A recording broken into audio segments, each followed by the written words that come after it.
இன்னைக்கு முக்கியமான ஒரு காரியத்தை பற்றி நாம் பார்க்க வேண்டியது அவசியம். எபிரேயருக்கு எழுதப்பட்ட நிருபத்தில் 11வது அதிகாரம் 4வது வசனத்தை வாசித்து பார்க்கும் பொழுது அதிலே ஒரு பலி ஒன்று நமக்கு சொல்லப்படுகிறது. எபிரேயருக்கு எழுதப்பட்ட நிருபம் 11வது அதிகாரம் 4வது வசனத்தை நீங்கள் வாசித்து பார்க்கும் பொழுது அதிலே ஒரு பலியினுடைய நிலைகளை பற்றி கர்த்தர் நமக்கு சொல்லுகிறார். கொஞ்சம் நிறுத்தி வாசிங்க. எபிரேயர் 11:4. விசுவாசத்தினாலே ஆபேல் காயினுடைய பலியிலும் மேன்மையான பலியை தேவனுக்கு செலுத்தினான். அதனாலே அவன் நீதிமான் என்று சாட்சி பெற்றான். அவனுடைய காணிக்கைகளை குறித்து தேவனே சாட்சி கொடுத்தார். அவன் மரித்தும் இன்றும் பேசுகிறான். இந்த இடத்துல ஒரு பலியை பற்றி நம்ம வந்து பார்க்கிறோம். என்ன பலி? ரெண்டு பேரும் பலி கொடுக்கிறாங்க. ஆபேலும் பலி கொடுக்கிறான், காயினும் பலி கொடுக்கிறான். ரெண்டு பேரும் பலி கொடுக்கிறாங்க. நிலத்தினுடைய கனிகளை கொண்டு போய் காயின் பலி கொடுக்கின்றான். மந்தையினுடைய தலையீற்றை கொண்டு போய் ஆபேல் பலி கொடுக்கின்றான். ஆனால் ஆபேலினுடைய பலியை கர்த்தர் அங்கீகரித்துக் கொண்டார், காயினுடைய பலியை கர்த்தர் புறம்பே தள்ளினார். அந்த புறம்பே தழுகிறது மட்டுமல்ல, அந்த ஆபேலை குறித்து வேதம் என்ன சொல்கிறது? அவன் மரித்தும் இன்னும் அவன் பேசுகிறான்னு சொல்றாரு. அப்ப அந்த பலிய கர்த்தராகிய தேவன் அங்கீகரிக்கிறதுக்கு என்ன காரணம் அப்படின்னா, இந்த ரெண்டு பலிகளையும் கர்த்தர் ஒப்பிட்டு பார்க்கும் பொழுது காயினுடைய பலிகளை காட்டிலும் ஆபேல் மேன்மையான பலியை கொண்டு போய் கொடுத்ததுனாலதான் மரித்தும் பேசக்கூடிய ஒரு ஸ்லாக்கியம் பெற்றவனாய் அவன் மாற்றப்படுகின்றான். நம்முடைய வாழ்க்கையிலே பலி கொடுக்கிறது சும்மா கண்டதையும் கொண்டு போய் நம்ம கொடுக்கிறது இல்லை. நம்ம கர்த்தருக்கென்று செயல்படுத்தக்கூடியது எதையோ கொண்டு போய் கொடுத்து செயல்படுத்துகிறது இல்லை. ஒரு காரியம் செஞ்சா கூட அந்த காரியம் நின்று பேசப்படக்கூடிய அளவிற்கு செயல்படுத்தக்கூடிய ஒரு காரியமாக இருக்கணும். அப்போஸ்தலனாகிய பரிசுத்த பவுல் ஊழியம் பார்த்தார். இன்றைக்கு வரைக்கும் அவருடைய ஊழியம் பேசப்படுகிறது. காரணம் என்ன அப்படின்னா, அதுல 2 கொரிந்தியரின் புத்தகத்தில் நீங்க வாசித்து பார்க்கும்போது 11வது அதிகாரத்தினுடைய கடைசியில வாசித்து பார்க்கும் பொழுது கர்த்தருக்கென்று அவ்வளோ பாடுபட்டு வேதனைப்பட்டு துக்கப்பட்டு மரணத்திற்கு சமீபமாய் கடந்து போய் அத்தனை அடிகளையும் அத்தனை பாடுகளையும் அத்தனை துக்கங்களையும் ஏற்றுக்கொண்டு கர்த்தருடைய ஊழியத்தை தைரியமாய் செய்து கொண்டு வர துவங்க ஆரம்பிச்சார். எத்தனையோ முறை மரண கஸ்திக்கு நேராக கடந்து போகக்கூடிய சூழ்நிலை வந்துச்சு. அவர் செத்து போயிட்டாலும் சொல்லக்கூடிய அளவிற்கு அவ்வளவு பெரிய அளவிற்கு அதிகமான தண்டனைகள் அவர் மேல் சுமத்தப்பட்ட பொழுதிலும் கூட கர்த்தரை விட்டு எங்கும் அங்கும் விலகாமல் கர்த்தருக்கென்று வைராக்கியமாய் ஓடுவேன். அப்ப அவருடைய ஊழியம், எல்லாரும் ஊழியம் பார்த்தாங்க அந்த நாட்கள்ல. அந்த தேமா என்கிற மனுஷனும் ஊழியம் பார்த்தான். தேமா ஊழியத்தை யாரும் பேசல. அதே மாதிரி அந்த நாட்கள் வந்து நிறைய பேர் வந்து ஊழியம் பார்த்தாங்க. அந்த அத்தனை பேருடைய ஊழியத்தை பேசல. அப்போஸ்தலனாகிய பரிசுத்த பவுலினுடைய ஊழியம் இன்றைக்கு வரைக்கும் பேசப்படுகிறது என்றால் காரணம் என்ன? ஒரே ஒரு காரணம் தான். கர்த்தருக்கென்று மேன்மையான பலியை அவன் செலுத்தினான். என்ன மேன்மையான பலி? நீ எது செய்யறியோ அதிலே முதன்மையை கர்த்தருக்கென்று செலுத்த. அதான் கர்த்தர் சொல்லுகின்றார். நீ எதை செய்யறியோ, கர்த்தருக்குன்னு என்ன காரியத்தை செய்யற, கர்த்தருக்குன்னு என்ன விதமான ஒரு காரியத்தை நீ உருவாக்க போகின்றாய், அதிலே முதன்மையை நீ கர்த்தருக்கென்று செலுத்து. அதுதான் இன்றைக்கு மரித்தும் நின்று பேசக்கூடிய ஒரு நிலைன்னு கர்த்தர் நமக்கு சொல்லுகின்றார். கர்த்தருக்குன்னு 10 பேரோட கூட நானும் போய் ஒரு காரியத்தை உன்னை கொடுக்கறது இல்லை. அது இல்லை முக்கியம். ஆண்டவராகிய தேவன் சொல்லுகிறார், கூட்டத்தோடு கூட கூட்டமாய் நீ ஒரு ஆளு உள்ள வந்து பரலோகத்துக்கு வரணும். அப்படி இருக்கக்கூடாது. பரலோகத்திலே கர்த்தர் உங்களை வந்து என்ன சொல்லுகிறார் என்றால், எல்லா விதமான மக்களை காட்டிலும் மேன்மையான அனுபவத்தை செய்து நீ தேவனுடைய ராஜ்யத்துக்குள்ள வரணும். அதான் முக்கியம். சும்மா வந்து அதாவது இப்போ வந்து கூட்டத்தோடு வந்து பாஸ் பண்ணி போறதுங்கிறது ஒரு பகுதி இருக்கிறது. இப்போ ஸ்டூடெண்ட்ஸ்கிட்ட நீங்கள் படித்து பார்த்தீங்கன்னா, ஸ்டூடெண்ட்ஸில் வந்து நிறைய வகைகள் இருக்கிறாங்க. சில பேர் வந்து அதாவது அட்டர் மோஸ்ட்ல இருப்பாங்க. அட்டர் மோஸ்ட்ல வந்து அது என்னதான் சொல்லிக் கொடுத்தாலும் அவங்க படமே படிக்க மாட்டான், ஃபெயில் ஆயிடுவான் அவன். 2வது குரூப் வந்து எப்படி இருப்பான் அப்படின்னா, வந்து பார்டர் லெவலில் வந்து பாஸ் பண்ணக்கூடியவன். 34.5 வாங்கி ஒரு கிரேஸ் மார்க்கா ஒரு 6 மார்க் போட்டு 35ல் போட்டு பாஸ் பண்ணி போட்டுருவாங்க. இது ஒரு குரூப்பாக இருக்க ஆரம்பிக்கும். இன்னொரு பகுதி வந்து பார்த்தீங்கன்னா, இன்னும் கொஞ்சம் நல்லா படிச்சு ஒரு 50 மார்க் ஒரு 60 மார்க் வாங்கக்கூடிய பையனாக இருப்பான். அதுல ஒருத்தன் ஜீனியஸா இருப்பான். அவன் தான் பார்த்தீங்கன்னா 100க்கு 100க்கு அரை மதிப்பெண் கூட குறைக்க முடியாத அளவுக்கு எழுதக்கூடியவன். 100க்கு 99.5. அவன் வந்து கேட்பான், மிஸ் நீங்க ஏன் 0.5 நீங்க ஏன் குறைச்சிங்க, இதுல என்ன மிஸ்டேக் இருக்கு உங்களால சொல்ல முடியாது. அந்த அளவுக்கு 100க்கு 99.5 எடுக்கக்கூடிய மாணவனை தான் எல்லாரும் பேச ஆரம்பிக்கிறாங்க. கர்த்தர் என்ன சொல்லுகிறார், நீ அப்படித்தான் இருக்கணும்னு சொல்றாரு. பார்டர்ல பாஸ் பண்ணக்கூடிய ஒரு மனுஷனா இல்ல. எல்லாரும் ஊழியம் பாக்குறாங்க, நானும் கூட்டத்தோட கூட்டமா ஆண்டவருக்கு சோத்திரம், நானும் ஆண்டவருக்கு சோத்திரம் சொல்லிட்டு போறேங்க. அப்படி இல்லை. நீ செய்யக்கூடிய ஒரு ஊழியம் ஒரு தனித்தன்மை வாய்ந்ததா இருக்கணும். ஏன்னா கர்த்தராகிய தேவன் மனிதனை உருவாக்கி வைத்திருக்கும் பொழுது எப்படி உருவாக்கி வைத்திருக்கிறார், அதை காட்டில் இன்னொன்னு சொல்றேன் பாருங்க. கர்த்தர் ஆகாய விரிவிலே நட்சத்திரங்களை உருவாக்கி வைத்தாராம். அது வசனம் என்ன கொடுக்கிறது, நட்சத்திரத்திற்கு நட்சத்திரம் கர்த்தர் மகிமையிலே வித்தியாசப்படுத்தினார். அப்ப கர்த்தர் பார்க்கும்போது நட்சத்திரம் ஒரே மாதிரி தான், ஆனால் நட்சத்திரத்திற்கு நட்சத்திரம் கர்த்தராகிய தேவன் வித்தியாசத்தை ஏற்படுத்துகிறதை பார்க்க முடியும். அதே மாதிரி ஒரு ஆவிக்குரிய நிலை என்கிறது எல்லாரும் ஒரே மாதிரி இருக்கக்கூடிய ஒரு நிலை அல்ல. ஒவ்வொரு மனிதனும் ஒவ்வொரு விதத்தில் அவன் ஷைனிங் பண்ணி காண்பிக்க வேண்டும். அதுதான் கர்த்தர் சொல்றார். நான் செய்த மாதிரி நீங்களும் ஊழியம் பாருங்க, இந்த ஒரு கட்டம் போட்டு சட்டை போட்டுக்கணும், நீங்களும் கட்டம் போட்டு சட்டை போட்டு, அப்படி இல்லை. நீ உன்னுடைய நிலையில் உன்னுடைய ஸ்தானத்தையும் உயர்த்தி காண்பிக்கணும். உனக்கு கொடுக்கப்பட்டிருக்கக்கூடிய தாளத்துல உன்னுடைய தன்மையை நீ உன்னுடைய காரியங்களை நீ மேன்மைப்படுத்தி காண்பிக்கணும். அதைத்தான் கர்த்தர் நமக்கு சொல்லுகின்ற. எல்லாரும் செய்யறது மாதிரி அந்த அவர் ஊழியம் பார்க்கிறார், இவர் ஊழியம் பார்க்கிறார், நான் அது மாதிரி செய்யறேன், அப்படி இல்லை. உன்னுடைய ஒவ்வொரு மனிதனையும் கர்த்தர் மகிமைக்கு மகிமை வித்தியாசப்படுத்துகிறதை போல உன் வித்தியாசத்தை உன்னுடைய காரியத்தில் உன் கையில கொடுக்கப்பட்டிருக்கக்கூடிய விஷயத்திலே உன்னுடைய தன்மைகளை நீ அதிகப்படுத்தி காண்பி. அதுதான் கர்த்தர் சொல்லுகின்றார். அப்ப இந்த இடத்துல இந்த விக்கிரகம் சொல்கிறது சும்மா ஊழியம் தானங்க பார்க்கணும், கூட்டத்தோட மொத்தமா ஊழியம் பார்த்துட்டு போகணுங்க. எல்லாரும் கர்த்தருடைய வார்த்தையை பிரசங்கம் பண்ற மாதிரி நீயும் போய் கூட்டத்தில் போய் 4 பேருக்கு மத்தியில் நீயும் ஒரு டாக்ஸ் கொடுத்துட்டு போயிரு. கர்த்தராகிய தேவனுடைய வருகையின் நாள்ல இந்த டாக்ஸ் கொடுத்தாங்க, பரலோகத்தில் கூட்டிட்டு போய்ங்கன்னு சொல்லி விட்டுருவாங்க. இல்லை, கர்த்தர் அதை நமக்கு சொல்லல. கர்த்தர் என்ன சொல்லுகிறார் என்றால், ஒவ்வொரு மனிதனுக்கும் ஒவ்வொரு திராணியை நான் தந்திருக்கிறேன். எனக்கு இருக்கிறது மாதிரி உங்களுக்கு இருக்காது, உங்களுக்கு இருக்கிற மாதிரி எனக்கு இருக்காது, நம்ம 2 பேருக்கு இருக்க மாதிரி மற்றொரு ஆளுக்கு இருக்காது. ஒவ்வொரு மனிதனுக்கும் ஒவ்வொரு ஸ்பெஷாலிட்டியை கர்த்தராகிய தேவன் வைத்திருக்கின்றார். இந்த ஸ்பெஷாலிட்டியை யாருக்கும் ஈக்குவலண்டாக யாரும் சொல்லவே முடியாது. எனக்கு ஒரு ஸ்பெஷாலிட்டி இருக்கும், உங்களுக்கு ஒரு ஸ்பெஷாலிட்டி இருக்கும், அவருக்கு ஒன்று, இப்படி ஒவ்வொரு மனிதனுக்கும் ஒவ்வொரு ஸ்பெஷாலிட்டி. இதுல ஆண்டவர் எதை நம்முடைய வாழ்க்கையில் எதிர்பார்க்கின்றார், எல்லாரும் மொத்தமா இருந்து ஒரு ஊழியத்தை பாருங்க அப்படி சொல்ல மாட்டேன். உன்னுடைய ஸ்பெஷாலிட்டியில உன்னுடைய தனித்தன்மையை நீ நிரூபித்து காண்பித்து ஸ்டாரை போல பிரகாசி, அப்படிதான் சொல்லுவார். உனக்கு என்ன காரியம் கொடுத்திருக்கணும் அதுல நீ உன்னுடைய எபிலிட்டியை காண்பி, அதுல உன்னுடைய தன்மையை நீ நிரூபித்து காண்பி. ஆனால் அந்த விக்கிரகம் சொல்லிடும், சும்மா கூட்டத்தோடு பிரசங்கம் பண்றாங்க, எல்லாரும் கூட்டத்தோடு நம்ம வாட்டுக்கு ஜெபம் பண்ணிட்டு போயிடுவாங்க. நம்ம வாட்டுக்கு ஊழியத்துக்கு வந்தோம், ஆண்டவராகிய தேவனுடைய வருகை நாளில் கர்த்தர் நம்மளை பார்த்து கேட்கிறாரு, இவன் பரிசுத்தவானா ஆண்டவராகிய தேவனுக்கு பைபிள் கொடுவனா. அங்க இருக்கக்கூடிய பேதுரு அப்போஸ்தலன் சொல்வார், ஆமாங்க இவர் சபைக்கு ரெகுலரா போகக்கூடிய ஆளு, அதனால கூட்டத்தோடு வந்துட்டு போனாருங்க அப்படின்னு சொல்லக்கூடிய ஒரு நிலை அல்ல. கர்த்தர் என்ன சொல்லுகின்றார், ஆண்டவராகிய தேவன் வாசஸ்தலங்களை அநேகமாய் உருவாக்கி வைத்திருக்கிறார். ஏன் அப்படி உருவாக்கணும்? இப்போ நீங்களா கொஞ்சம் யோசிச்சு பாருங்களேன். வாசஸ்தலங்களை பரலோகத்திலே கர்த்தர் நிறைய வாசஸ்தலங்களை உருவாக்கி வைத்திருக்கிறேன். எதுக்கு அப்படி நிறைய உருவாக்க வேண்டும்? எதற்கு உருவாக்க வேண்டும் என்றால், நிறைய ஜனங்கள் தங்களுடைய திராணிக்கு தகுந்த மாதிரி உள்ள வருவாங்க. அவனுக்கு ஈக்குவலண்ட் அமைந்தான், அவனுக்கு ஏற்ற மாதிரி நான் வாசஸ்தலத்தை உருவாக்கி வைத்திருக்கிறேன். அப்ப நீ உன்னுடைய வாசஸ்தலத்தை ஆக்கிரமிக்க வேண்டும் என்றால் உன்னுடைய முழுமையை இங்கே கர்த்தராகிய தேவனுக்கு நீ செலவு பண்ண வேண்டியது அவசியம். முழுமை போயிருச்சுன்னா உன்னுடைய வாசஸ்தலத்துல வேறொரு மனிதன் உள்ள போயிடுவான், நீயோ கைவிடப்பட்டவனாய் காணப்பட்டுருவ. அதான் கர்த்தர் சொல்லுகின்றார். இந்த நாட்கள்ல இருக்கக்கூடிய இந்த காலங்கள்ல நான் சொல்றது உங்களுக்கு புரியும் நினைக்கிறேன்.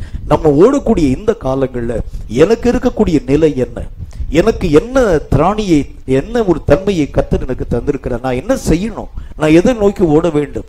எல்லாரும் அவர் பிரசங்கம் பண்ண நானும் பிரசங்கம் பண்ணேன், அவர் கீபோர்டு வாசிக்கிறார் நானும் வாசிக்கிறேன், இவர் ஆம்பிளிஃபையர் இது பண்றாரு நானும் பண்றேன். இல்லை, ஒவ்வொரு மனிதனுக்கும் ஒரு வேலை உண்டு. இப்ப கொஞ்சம் நீங்களா யோசிச்சு பாருங்களேன். இந்த சபையில உட்கார்ந்து இருக்கக்கூடிய எல்லாரும் ஆளுக்கு ஒரு ஆம்பிளிஃபையரை வச்சு உட்கார்ந்து நீங்க ஆப்ரேட் பண்ணீங்கன்னா இந்த கட்டடத்துடைய நிலை எப்படி இருக்குன்னு யோசிச்சு பாருங்க. எந்த மைக்ல நான் பேசுறது, ஆளுக்கு ஒரு ஆம்பிளிஃபையர் வச்சு எல்லாரும் என் மைக்ல பேசுங்க இப்படி பேசுறது. எல்லாரும் வரிசையாக நான் பிரசங்கம் பண்ணுங்க, எல்லாரும் முன்பதாக ஒரு கீபோர்டு வச்சுட்டு உட்கார்ந்து வாசிட்டுன்னு வச்சுங்க. இதை வைத்துக்கொண்டு நம்ம என்ன செய்கிறது? அப்ப ஒவ்வொரு மனிதனுக்கும் ஒவ்வொரு எபிலிட்டி, ஒவ்வொரு காரியத்தை கர்த்தர் தருகின்றார். யார் என்னென்ன செய்யணும், உனக்கு என்ன திராணி உண்டு, உன்னை எதற்காக கர்த்தர் அழைச்சிருக்கிறதை தெரிந்து கொண்டு ஓட வேண்டியது அவசியம். எல்லாரும் ஓட்டமா ஓடுறாங்க, நானும் அதே மாதிரி ஓடுறேன், அப்படி இல்லை. உனக்குன்னு ஒரு அழைப்பை கர்த்தர் வச்சிருப்பார், உனக்குன்னு ஒரு திராணியை கர்த்தர் வச்சிருப்பார், உனக்குன்னு ஒரு எபிலிட்டியை வச்சிருப்பார். அதை தெரிந்து கொள்கிறது தான் மேன்மை. ஆனா அந்த விக்கிரகம் என்ன செய்யும், அதை தெரிந்து கொள்ளவே விடாது. சும்மா காணிக்க போட்டு எந்திரிச்சங்க, நல்ல பிரசங்கம் நல்லா இருந்துச்சு, அப்புறம் முடிந்த பிறகு கூட்டம் முடிந்த பிறகு தொலைபேசியில் தொடர்பு கொண்டு, ஐயா இன்னைக்கு உங்க பிரசங்கம் ரொம்ப எழுப்புதா இருந்துச்சுங்க. எப்ப எழுப்புதா இருந்துச்சு? பிரசங்கம் முடிஞ்சவங்க தான் எந்திரிச்சு போயிட்டாங்க. அந்த மாதிரி ஒரு பெரிய ஒரு எழுப்புதல் எனக்கு வந்தது. அது இல்லை, கர்த்தர் சொல்லுகின்றார், ஒரு ஆவிக்குரிய நிலை என்கிறது உன்னை நீ புரிஞ்சுக்கிறணும். நீ யாரு, எதுக்கு, உனக்குன்னு என்ன ஒரு அழைப்பை கர்த்தர் வைத்திருக்கிறார். இப்ப என்னுடைய அழைப்பை நான் மத்தியில் உங்களுக்கு நான் வந்து பிரசங்கம் பண்றதுக்கு வரல, என்னுடைய ஓட்டத்தை உங்களுக்கு நான் சொல்லிக் கொடுக்கறதுக்கு வரல. நான் உங்களுக்கு என்ன சொல்லிக் கொடுக்கிறேன், நீ யார் என்பதை நீ தெரிந்து கொள்ளுன்னு சொல்றேன். நான் என்னுடைய நிலையை, என்னுடைய அழைப்பை, என்னுடைய ஓட்டத்தை, என்னுடைய காரியத்தை உங்களுக்கு நான் பிரசங்கம் பண்றதுக்கு வரல. நான் சொல்லுகிறதெல்லாம் நீ யார் என்பதை புரிந்து கொள்ளு, உன்னுடைய ஓட்டத்தின்படி நீ ஓட வேண்டும். இந்த நிலைகளை தெரிந்து கொள்ள விடாம தான் சாத்தான் என்ன செய்கிறான், உலகத்தினுடைய காரியத்தை, உன்னுடைய சரீரத்தினுடைய காரியத்தை, உன்னுடைய காரியங்களை போட்டு நீ யார் என்கிறதை புரிந்து கொள்ள விடாமல் கண்களை குருட்டாட்டம் பிடிக்கப்படுகின்றான். நீ யாருன்னு புரிஞ்சுட்டினாலே போதும்.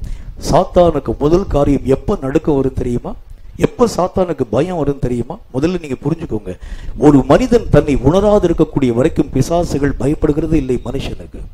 பிசாசுகள் தன்னுடைய வல்லமைகளை பயன்படுத்தி மனுஷர்களை பயமுறுத்த ஆரம்பிக்கும், மனுஷர்களை துரத்த ஆரம்பிக்கும், மனுஷனுடைய காரியங்களுக்கு விரோதமாய் வர ஆரம்பிக்கும். இருட்டில் போகக்கூடிய நேரத்தில் அப்படி ஒரு பெரிய பெரிய உருவங்கள் வருகிறதை போல, சத்தங்கள் வருகிறதை போல நம்முடைய மனதை கலக்கப்படுத்தக்கூடிய காரியங்களை உருவாக்கும். ஆனா என்றைக்கு நீ யார் என்கிறதை தெரிந்து கொள்ள ஆரம்பித்து விட்டாயோ, உன்னை பார்க்கும் போதே சாத்தான் நடுங்க ஆரம்பிச்சிருவான். சாத்தானுக்கு எப்ப வரைக்கும் அவனுக்கு வந்து பயமுறுத்தக்கூடிய தன்மை உண்டு, திராணி உண்டு, நீ யார் என்பதை புரிந்து கொள்ளாது இருக்கக்கூடிய வரைக்கும். நீ யார் என்பதையும், உன்னுடைய அழைப்பு என்ன என்கிறதையும், உன்னுடைய ஓட்டம் என்ன என்கிறதையும், நீ கர்த்தராகிய தேவனுடைய பிள்ளை என்கிறதையும் என்னைக்கு நீ புரிஞ்சுக்கிறையோ, அன்று முதல் பிசாசு உன்னை பார்க்கும் போதே நடுங்க ஆரம்பிச்சிருவான். அப்ப இந்த பிசாசு இப்ப யாருக்கிட்ட வந்து கிரியை செய்ய ஆரம்பிப்பான், நம்மளை தெரிஞ்சுக்கிற விடாத அளவிற்கு நிறைய கிரியைகளை உருவாக்க ஆரம்பிக்கிறான். இதுலயும் பிசாசுக்கு ஒத்தாசையாக நம்முடைய மனசுல விதைக்கப்பட்டிருக்கக்கூடிய இந்த விக்கிரகத்தினுடைய நிலையும் கூட என்ன செய்கிறது, இதுவும் சொல்லுகிறது, உனக்காக, உன்னுடைய தேவைக்காக நீ கவலைப்படாம அப்ப நீ என்ன செய்ய முடியும்?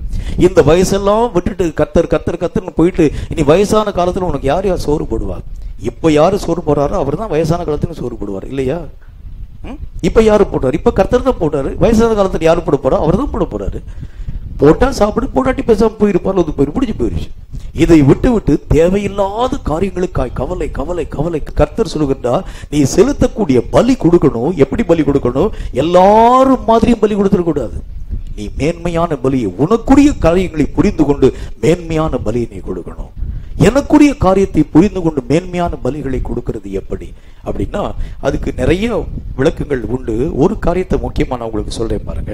லூக்கா எழுதின சுவிசேஷத்துல 24வது அதிகாரம் 28வது வசனம் துவங்கி 31வது வசனம் வரைக்கும் ஒரு காரியத்தை வாசிக்கலாம். லூக்கா எழுதின சுவிசேஷத்துல 24வது அதிகாரம் 28 முதல் 31 வரை நம்ம வந்து ஒரு காரியங்களை வாசிக்கலாம். வாசிக்க கேளுங்கள்.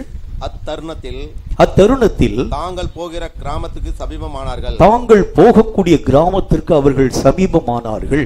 அப்பொழுது அவர் அப்புறம் போகிறவர் போல காண்பித்தார். அப்புறம் போகிறவரை போல தன்னை காண்பித்தார்.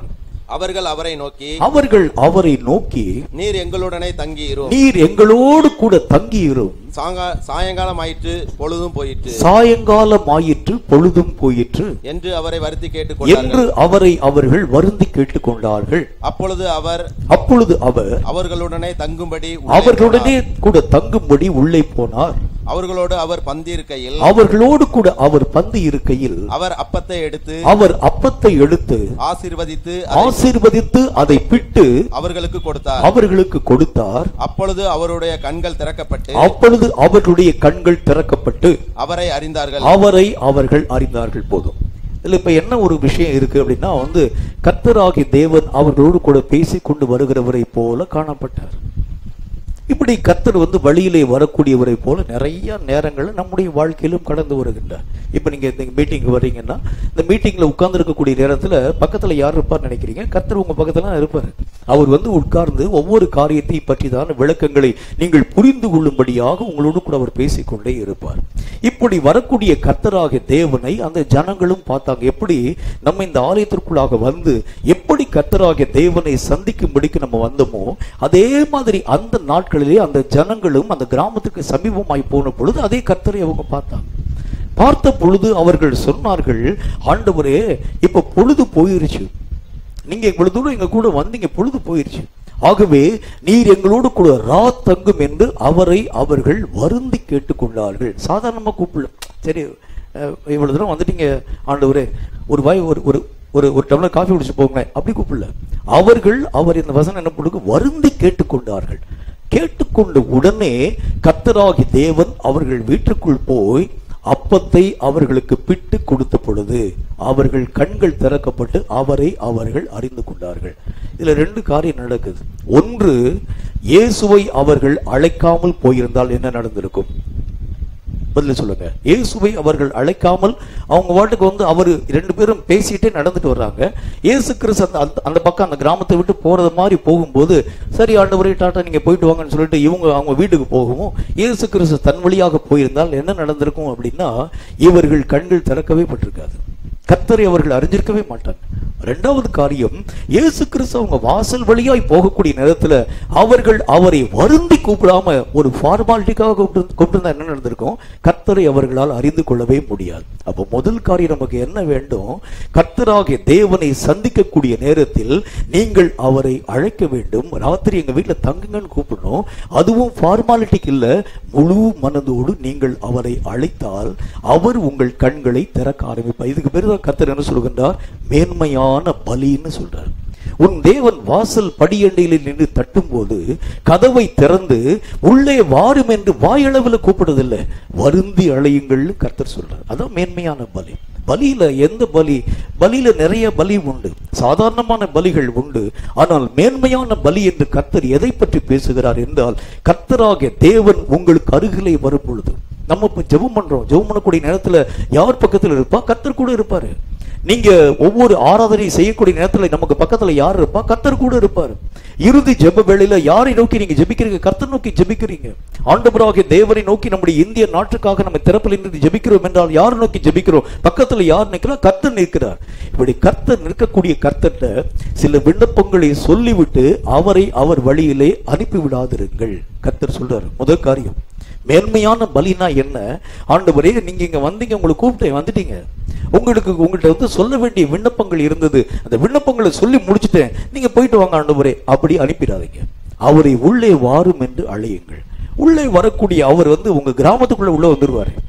வீட்டுக்கு பக்கத்துல வரக்கூடிய நேரத்துல அவரை சாதாரணமாய் அழைக்காமல் அவரை வருந்தி அழையுங்கள். வந்துதான் ஆகணும் ஆண்டவரே, இவ்வளவு தூரம் வந்துட்டீங்க, என் கிராமத்துக்கு வந்துட்டீங்க, வீட்டுக்கு பக்கத்துல வரைக்கும் வந்துட்டீங்க, எங்க வீட்டுக்குள்ள வராம உங்களை நான் விட மாட்டேன் என்று சொல்லி வருந்தி கூப்பிட்டால் தேவன் உங்கள் கண்களை திறக்க துவங்குவார். அப்ப பலியில மேன்மையான பலி என்ன, அவரை சந்தித்து அவரை விட்டுவிடக்கூடிய வழிக்கு பேரும் பலிதான். அதை கர்த்தராகிய தேவர் அந்த ஜெபத்தை ஏற்றுக்கொள்வார். ஆனால் கர்த்தர் சொல்லுகின்றார், ஜெபத்தை ஏற்றுக்கொள்கிறது மட்டுமல்ல, ஜெபத்தோடு கூட உனக்கு எனக்கும் தொடர்பை நீ கட் பண்ணிடக்கூடாது. அதை காட்டிலும் மேன்மையான தொடர்பு ஒன்று இருக்கிறது. உனக்கு நான் என்னை வெளிப்படுத்த வேண்டும் என்கிற ஒரு தொடர்பு இருக்கிறது. அந்த ஜெபத்துல அத்தோடு கூட நின்று விடாமல் என்னை நீ வருந்தி அழைக்க வேண்டும் என்கிற ஒரு தொடர்பை நீ உருவாக்கணும்னு கர்த்தர் சொல்றார். இதுதான் மேன்மையான பலி. இந்த மேன்மையான பலிகளை சீஷர்கள் செலுத்த ஆரம்பிச்சதுனால கர்த்தராகிய தேவன் யார் என்கிறதை அவர்கள் கண்டுகொள்ள ஆரம்பிச்சார். தேவனுடைய மகிமையை அவர்களுக்கு அவர் வெளிப்படுத்த ஆரம்பிச்சார். ஒருவேளை அவர்கள் இயேசுவை கூப்பிடாமல் போயிருக்கிறது உண்டானால் இயேசுவும் அவர் வழியிலே கடந்து போயிருப்பார். இவர்களும் யாரோ ஒரு மனுஷன் தான் அப்படின்னு சொல்லி நினைச்சிட்டு போயிருப்பாங்க. அவர்கள் அழைத்ததினால் அவர்களை சந்திக்க இயேசு உள்ளே வந்தார். அழைத்து அவர்களை பார்க்க இயேசு உள்ளே வந்தார். உள்ளே வந்தது மட்டுமல்ல, இயேசு கிறிஸ்து அவர்களோடு கூட பந்தி இருந்தது மட்டுமல்ல, அவர்களுக்கு அப்பத்தை பங்கிட்டு பிட்டு கொடுத்தது மட்டுமல்ல, அவர்கள் கண்களையும் திறக்க துவங்க ஆரம்பித்தார். அப்ப நீ கர்த்தரை அழைச்சா உன் ஆவிக்குரிய நிலையில என்ன மாற்றங்களை கர்த்தர் உருவாக்குகிறார் என்று பாருங்கள். இதுதான் மேன்மையான பலி. கர்த்தரை கண்டடையத்தக்க சமயத்தில் அவரை தேடுங்கள். வசனம் தான் போட்டிருக்கு. எந்த நேரத்தில் அவரை காண முடியும்? ஆண்டவராகிய தேவனை சந்திக்கக்கூடிய நேரம் இது. அவரை சரியா தேடுங்க.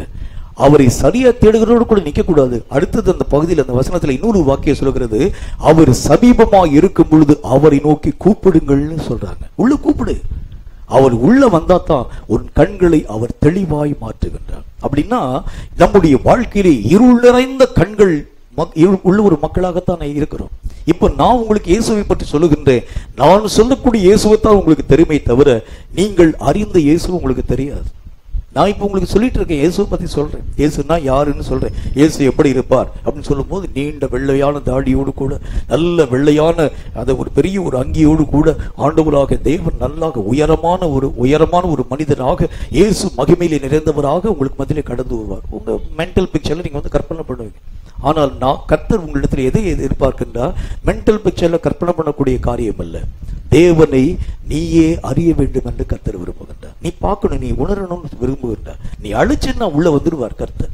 இப்ப நிறைய பேர் வந்து என்ன செய்ய ஆரம்பிக்கிறாங்க? மேன்மையான பலிக்கும் சாதாரணமான பலிக்கு என்ன வித்தியாசம்? இங்க வரக்கூடிய அவர்கள் கர்த்தராகிய தேவனுடைய காரியங்களை கேட்கிறார்கள். கர்த்தர் யார் என்கிறதை சொல்லக்கூடிய வார்த்தையை தெரிஞ்சுக்கிறாங்க. கர்த்தரை பற்றி தான் அறிவை அறிந்து கொள்கிறார்கள். ஆனால் கர்த்தரை தரிசிக்க ஒரு முயற்சி கூட பண்ணாம போயிடுறாங்க. அப்ப கர்த்தர் என்ன சொல்லுகின்றார்? வீட்டு வரைக்கும் வந்துட்டேன், அந்த கிராமத்து வரைக்கும் வந்துட்டேன், உள்ள கூப்பிடாம நீ அப்படியே அனுப்பி விட்டானேப்பா அப்படின்னு கர்த்தர் வருத்தமாய் போகின்றார். மேன்மையான பலி என்ன? இதுக்கு பேர் தான் ஆவிக்குரிய உணர்வுன்னு கர்த்தர் சொல்லுகின்றார். என்ன உணர்வு? உன்னை சந்திக்க வந்திருக்கக்கூடிய கர்த்தரை பார்த்துட்டு 2 ஜெப குறிப்பை கொடுத்துட்டு உன்னுடைய பிரச்சனைகளை இங்கேயே வச்சு நீ பேசி முடிச்சுட்டு இயேசு கிறிஸ்துவ இங்க இருந்து ஹைகிரவுண்ட்ல இருந்து போகும்போது, ஆண்டவரே நீங்க வந்து அதாவது இந்த புது பஸ் ஸ்டாண்ட் பஸ்ல நீங்க ஏறி போங்க ஆண்டவரே, நான் வந்து இந்த மாதிரி ஜங்ஷன் பஸ்ல ஏறி போறேன் ஆண்டவரே, நான் 2 பேரும் வந்து பைக் வச்சிருக்கேன், நான் வந்து கார் வச்சிருக்கேன், நாங்க எங்க வீட்டுக்கு போயிடுறேன் ஆண்டவரே சொல்லி அவரை இங்க விட்டுட்டு போயிடாத.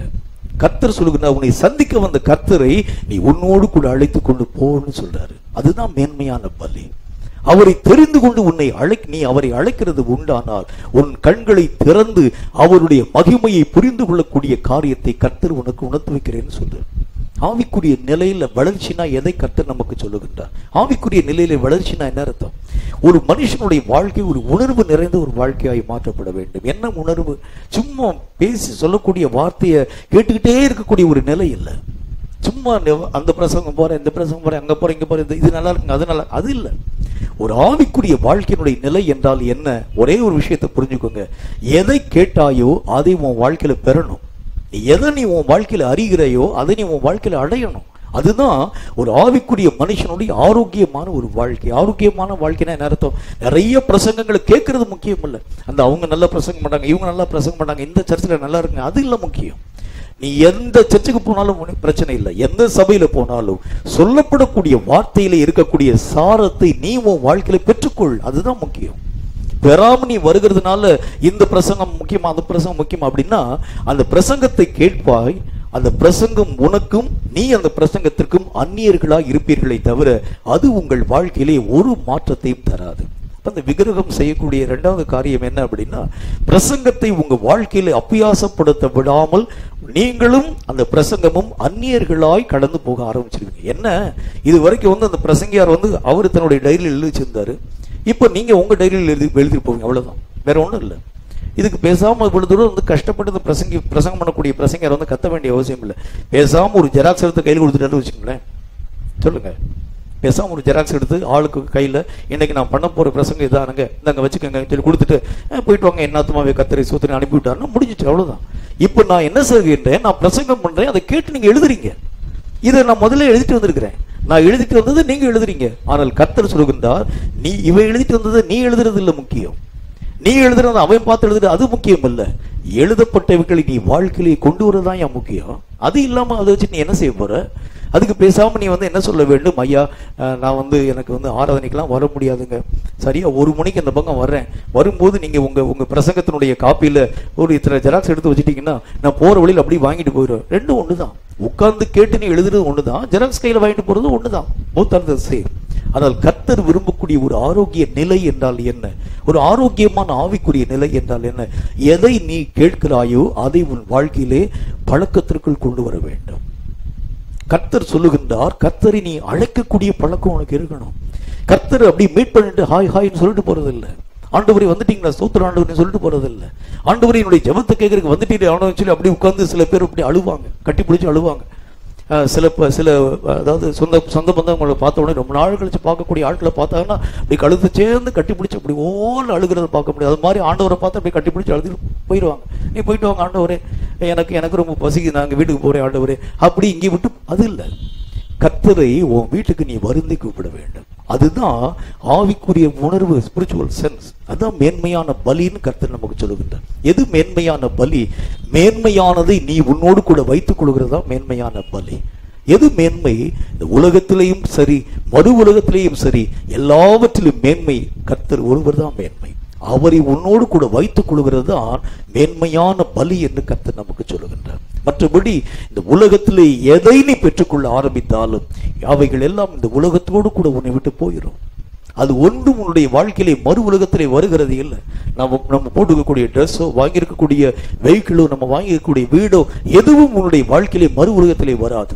ஆனால் இந்த உலகத்திலே நீ சம்பாதிக்கக்கூடிய ஆவிக்குரிய தன்மை ஒன்றுதான் மறு உலகத்திலும் உன்னோடு கூட வருகிறதாக இருக்கிறதுனால அவைகளை தேடக்கூடிய நிலைக்கு பேர் தான் கர்த்தர் சொல்லுகின்றார் மேன்மையான பலின்னு சொல்றார். அப்ப எது மேன்மை? உன் தேவனை அறியக்கூடிய அறிவு மேன்மை. அதனாலதான் கர்த்தரை நீ உன் கூட நீ அழைக்கிறது உண்டானால், நான் உன் கண்களை, ஆவியின் கண்களை திறக்கிறேன், நான் யார் என்கிறது நீ புரிஞ்சுக்கிற. அப்ப இவ்வளவு நாள் வரைக்கும் நான் அந்த சபையில பிரசங்கம் கேட்டு, நீ ஆண்டவரே நீங்கள் யார் என்பதை புரிந்து கொண்டு, நீங்கள் யார் என்பதை பற்றி அந்த ஊழியக்காரர் பிரசங்கம் பண்ணாரே. ஆனால் கர்த்தர் சொல்லுகின்றார், அவன் சொல்லக்கூடிய வார்த்தையை கேட்டு அப்படி நீ போயிடாத, நீ உன் வாழ்க்கையில ருசிக்க வேண்டும் என்று கர்த்தர் விரும்புகின்றார். கர்த்தர் நல்லவர் என்பதை சொல்லுகிறது நீ கேட்டு போகாத, கர்த்தர் நல்லவர் என்பதை ருசித்து பார். அதுதான் வேதம் சொல்லக்கூடிய வார்த்தை. அவர் பேசக்கூடிய காரியத்துல நீ திருப்தியா போயிடாது. நிறைய தீர்க்கதரிசிகள் சொல்லக்கூடிய வார்த்தையை கேட்டு நம்ம திருப்தியா போயிடும். அண்ணன் பிரசங்கம் பண்றாங்க, நிறைய தீர்க்கதரிசனமான வார்த்தைகளை பேசுறாங்க. பேச கேட்கக்கூடிய மக்கள் கேட்ட உடனே, ஐயோ கர்த்தர் இன்னைக்கு சகோதரன் மூலமா நிறைய தீர்க்கதரிசனமான வார்த்தையை பேசிட்டாரு, கர்த்தருக்கு சோத்திரம் போயிடுவாங்க. இல்ல, அவரோடு கூட பேசின கர்த்தாவை ஏன் கூட நீங்க ஏன் பேச மாட்டீங்க? அப்படி கேளு. நீங்க ஏன்ட்டு சொல்லுங்க, எனக்கு வெளிப்படுத்துங்க. அவர் கூட மாத்திரம் தான் நீங்க பேசுவீங்களா? என்கிட்ட நீங்க சொல்லுங்க. இப்படி நீயும் அவரும் தொடர்பு கொள்ளக்கூடிய நிலைக்கு பேரு தான் மேன்மையான பலி. இதைத்தான் கர்த்தர் நம்முடைய வாழ்க்கையில எதிர்பார்க்கின்றார். யாரின் மூலமாக வாகிலும் கர்த்தர் உன்னோடு கூட தொடர்பு கொள்ளணும் ரொம்ப ஆசைப்படவே மாட்டார். வேற வழி இல்லாத நிலை உனக்கிட்ட கர்த்தர்னால பேச முடியாது. நீ கர்த்தருக்கு புறம்பாக்கப்பட்டிருக்கக்கூடிய ஒரு மனுஷன், பாவம் செய்யக்கூடிய ஒரு மனுஷன், உன் கூட கர்த்தர்னால பேச முடியாதுன்னு சொல்லும் போதுதான், வேற வழி இல்லாம தான் யாராகிலும் ஒரு மனிதனை கர்த்தர் அங்கு பயன்படுத்துவாரே தவிர, மற்றபடி 99% தேவன் உன்னோடு பேச வேண்டும் என்று சொல்லித்தான் விருப்பப்படுகின்றார். முதல்ல நீங்க புரிஞ்சுக்கோங்க, கர்த்தரை பத்தி தீர்க்கதரிசிகள் மூலமா தான் கர்த்தர் பேசுவார். ஊழியக்கார் அப்படிலாம் கிடையாது. ஒவ்வொரு தனிப்பட்ட மனுஷன் கூடயும் ஆண்டவர் தனித்தனியாய் அவங்க கூட தான் பேசணும் விருப்பப்படுவார். சில நேரங்களில் நம்முடைய செவிகள் ஆண்டவருடைய வார்த்தையை கேட்கிறதுக்கு விருத்த சேதனம் இல்லாததா இருக்கிறது உண்டானால், அவருடைய காரியங்களோடு கூட நமக்கு சரியான ஒரு ஐக்கியம் இல்லாமல் இருக்கிறது உண்டானால், தாவீதோடு கூட தான் கர்த்தர் பேசி இருப்பார். ஆனால் எப்ப தாவீதோடு கூட அவனால பேச முடியல? தாவீது பாவம் செய்து தேவனுக்கும் அவருக்கும் இடையிலே ஒரு குறுக்கு சுவர் உருவாக்கப்பட்டது. பத்சேபாள் என்கிற பெண்ணோடு கூட ஆண்டவருக்கு விரோதமான ஒரு பாவத்தை தாவீது செய்த மாத்திரத்துல கர்த்தராகிய தேவனால் தாவீதோடு கூட பேச முடியல. ஒரு தீர்க்கதரிசி அனுப்பி நீ போய் பேசப்பான்னு சொல்றார். அப்படித்தான் கர்த்தர் தீர்க்கதரிசியை பயன்படுத்துவாரே தவிர, அப்ப இத்தனை நாள் வரைக்கும் தீர்க்கதரிசிகளின் மூலமா எங்கூட கர்த்தர் பேசினாரே, எதுக்காக கர்த்தர் பேசினார் அப்படின்னா என்ன அர்த்தம்? ஒரே ஒரு காரியம், கர்த்தருடைய வார்த்தையை கேட்க உனக்கு செவியில சரியில்லைன்னு அர்த்தம், காது சரியா இல்லைன்னு அர்த்தம், மந்தமாயிடுச்சுன்னு அர்த்தம். அதனாலதான் யார் மூலமாகிலும் பேசும் ஆண்டவரே, யாரு மூலமாச்சும் நீங்க சொல்லுங்க ஆண்டவரே, இந்த அவன்கிட்ட பேசுங்க, இவன்கிட்ட பேசுங்க, இவன்கிட்ட சொல்லுங்க, அவன் சொல்லக்கூடிய வார்த்தையை நான் கேட்கிறேன். கர்த்தர் சொல்லுகின்றார், இல்லப்பா உங்ககிட்ட தான் நான் பர்சனலா பேசணும். மேன்மையான பலி என்கிறது எதை நமக்கு சுட்டி காண்பிக்கிறது? முதல்ல நீ புரிஞ்சுக்கோ, கர்த்தர் என்றால் யார் என்பதை. கர்த்தர் ஒவ்வொரு மனிதனோடும் தனித்தனியாக இடைப்பட போகிற ஒரு தேவர் என்பதை நாம் கற்றுக்கொள்ள வேண்டும். இதை கற்க முடியாம தான் அந்த விக்கிரகம் அப்படியே போய் நம்மளை மந்த நிலைமைக்கு உட்படுத்த ஆரம்பிக்கிறது. தேவையில்லாத கவலையை கொண்டு போய் போட்டு, தேவையில்லாத வருத்தத்தை போட்டு, தேவையில்லாத காரியங்களை போட்டு, நமக்கே திடீர்னு சந்தேகம் நான் ஆவிக்குரியவனா இல்லையாங்க அப்படின்னு நமக்கே சந்தேகம் வந்துடும். எங்க கூட ஆரம்ப நாட்கள்ல ஒரு அருமையான ஒரு சகோதரன் தங்கியிருந்தார். ஒவ்வொரு நாள் காலை வேளையில மாடியில, ராமநாதபுரத்தில் நாங்கள் தங்கி இருக்கக்கூடிய நேரத்தில் மாடியில என்னுடைய அறை உள்பகுதியில் இருக்கும், அண்ணனுடைய அறை முதல்ல இருக்கும். ஃபர்ஸ்ட் ரூம் அண்ணன் ரூமு, செகண்ட் ரூம் சாதையா ரூமு, மூன்றாவது கடைசி அறை என்னுடைய அறை. இப்படி தங்கி இருப்போம். காலையில 4:30 மணி அல்லது ஒரு 5 மணிக்கு எதிர்ச்சுவார். 5 மணிக்கு எதிர்ச்சு அண்ணனுடைய அந்த ரூம் கதவை தட்டுவார், நாக் பண்ணுவார். தட்டினோடனே காலைல 5 மணிக்கெல்லாம் அண்ணன் ஜோம் பண்ணி இருப்பாங்க. நாங்கள் எல்லாருமே ஜோம் பண்ணி இருப்போம். காலையில எதிர்ச்சு 5 மணிக்கு கதவை தட்டினோடனே, யார் இந்த நேரத்தில் கதவை தராங்க, ஜோம் பண்ணது தெரியுமே, யார் கதவை தரான்னு சொல்லி கதவை திறந்து பார்த்த பொழுது இவர் நிற்பார். என்ன பிரதர், உங்களுக்கு என்ன வேணும்? பிரதர், நான் நிக்கிறேன்னா விழுந்துட்டேனா பிரதர்? இதான் முதல் கேள்வி. ஏன் பிரதர், நின்றுட்டு தானே இருக்கிறீங்க, நிக்க தானே செய்றீங்க, இல்ல பிரதர், நான் நிக்கிறேன்னா விழுந்துட்டு எனக்கு சந்தேகமா இருக்கு பிரதர், எனக்கு சொல்லுங்க. கர்த்தர் சொல்லுகின்றா, இதை போய் இன்னொருத்தட்ட கேட்காத, நீ என்கிட்ட கேளுன்னு சொல்றாரு. நீ நிக்கிறியா விழுந்துட்டியாங்க, நீ என்கிட்ட கேளு. நீ எதுக்கு போய் இன்னொருத்தட்ட அவன்கிட்ட? நீ இப்படி சார்ந்து வாழ ஆரம்பிக்கும் பொழுது கர்த்தருக்கும் உனக்கும் கம்யூனிகேஷனே இருக்காது. யார் மூலமாக வாக்கிலும் பேசினா தான் உனக்கு புரியவே ஆரம்பிக்கும். கர்த்தர் சொல்லுகின்றார், உங்ககிட்டே நான் டைரக்டா இடைப்படணும்னு நான் நினைக்கிறேன், உங்ககிட்ட நான் பேசணும்னு நினைக்கிறேன். இந்த மேன்மையான பலியை நீ செலுத்துகிறது தான் எனக்கு முக்கியத்துவம் வாய்ந்தது. அதுதான் ஒரு கிறிஸ்தவனை நான் உருவாக்குறதற்குரிய நோக்கம். அதுதான் என்னுடைய எல்லா மன விருப்பங்களையும் நான் அவனுக்கு சொல்லணும், எல்லா காரியங்களையும் நான் அவன்கிட்ட பேசணும், எல்லா விஷயங்களையும் நான் அவனோடு கூட நான் பகிர்ந்து கொள்ள வேண்டும்.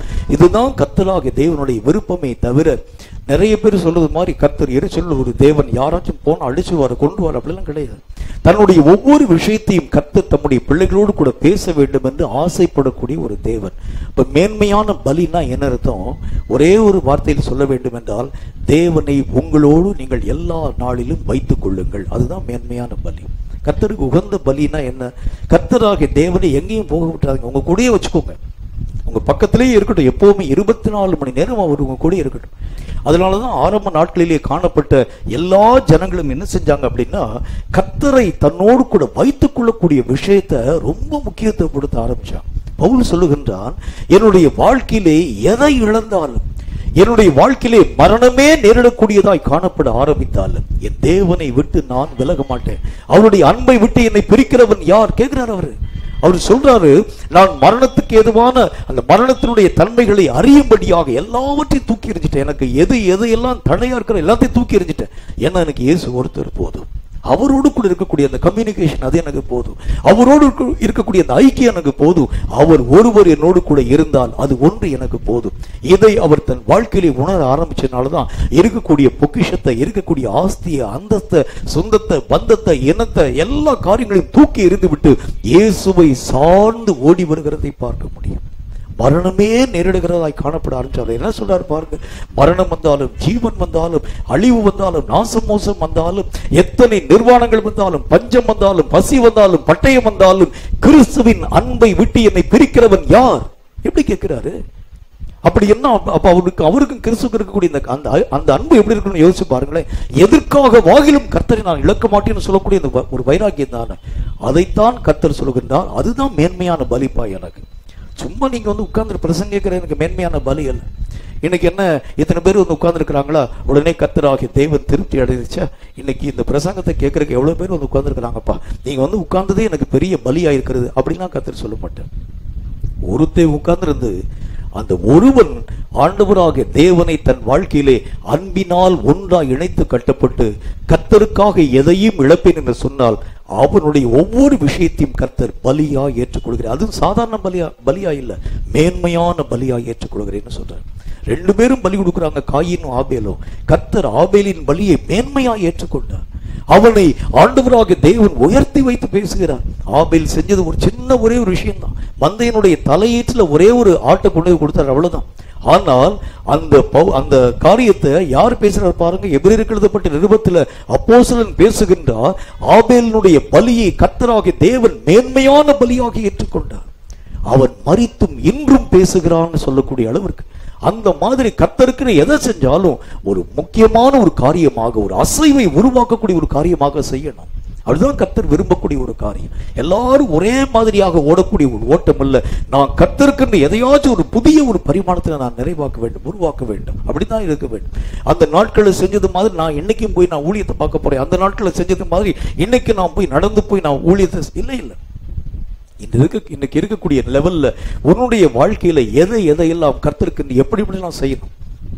உன் வாழ்க்கையில உனக்கு என்னென்ன காரியத்திலாம் டேலண்ட்டை கர்த்தர் கொடுத்துருக்கிறார், இதை நீ யூட்டிலைஸ் பண்ணு. தேவனுடைய நாமத்தை உன்னுடைய நிலையில நீ மகிமைப்படுத்த வேண்டும், மேன்மையாய் உயர்த்த வேண்டும். அப்படி நீ யோசிச்சு செய்யணும். அப்படி நம்ம உயர்த்தி காண்பிக்க வேண்டியது அவசியம். நிறைய சபைகளில் சொல்லுவாங்க, நாங்கள் உங்களுக்கு என்னென்ன ஊழியம் சொல்கிறோமோ அந்தந்த ஊழியத்தெல்லாம் நீங்கள் செய்யுங்க. நீங்கள் ஆண்கள் பகுதியில் ஊழியத்துக்கு போங்க, நீங்கள் பெண்கள் பகுதியில் ஊழியத்துக்கு போங்க, நீங்கள் வாலிபர் பகுதியில் போங்க, நீங்கள் அந்த சின்ன பிள்ளைங்க பகுதியில் ஊழியத்துக்கு போங்க. இப்படி ஊழியத்தை பிரிச்சு அதெல்லாம் இல்லை. நம்ம ஏன் அந்த மாதிரி நம்ம செய்யறது இல்லை அப்படின்னா, கர்த்தர் சொல்லக்கூடிய வார்த்தையின்படி கர்த்தர் உன்னை எதுக்கு கூப்பிட்டுக்கார், நீ அப்படி போ, நான் சொல்றபடியெல்லாம் நீ போக வேண்டாம், நான் இப்படித்தான் போ அப்படித்தான், அதெல்லாம் உனக்கு இல்லை. கர்த்தர் உனக்கு எதை சொல்லுகிறார் அதன்படி நீ கடந்து போக வேண்டும். எதை உனக்கு உணர்த்துகின்றார்? ஏன்னா உன்னுடைய நிலைக்கு ஏற்றது மாதிரி கர்த்தர் உங்கள்கிட்ட பேசுவார், உன்னுடைய அறிவுக்கு ஏற்றது மாதிரி. ஒரு முறை ஆண்டவருடைய ஊழியத்தை செய்யும்படிக்காக அதாவது இந்த முக்குடல் பகுதிக்கு நாங்கள் கடந்து போயிருந்தோம். போகும்போது இந்த பேட்டை ரயில்வே கேட் இருக்கு, கடைசி கேட்டு.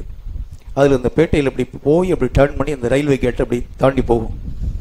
அந்த அந்த வழியாக கடந்து போகக்கூடிய நேரத்தில் பஸ்ஸில் நானும் ஒரு சகோதரன் உட்கார்ந்துருந்தோம்.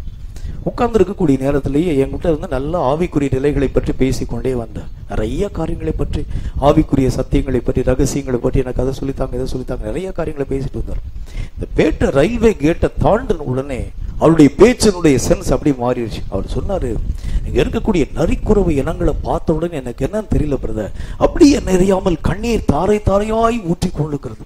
இந்த மக்களுக்கு எதையாச்சும் செய்யணும். அந்த நாட்கள் வந்து பேட்டை ரயில்வே கேட்ல இப்படி டர்ன் பண்ணும்போது லெஃப்ட் சைடில் இப்போ தான் ரைட் சைடில் வந்துட்டாங்க. முந்தி லெஃப்ட் சைடில் வந்து அந்த பக்கம் பார்த்தீங்கன்னா அந்த நரிக்குறவை இன மக்கள்லாம் வந்து அங்கே குழுமி இருந்தாங்க.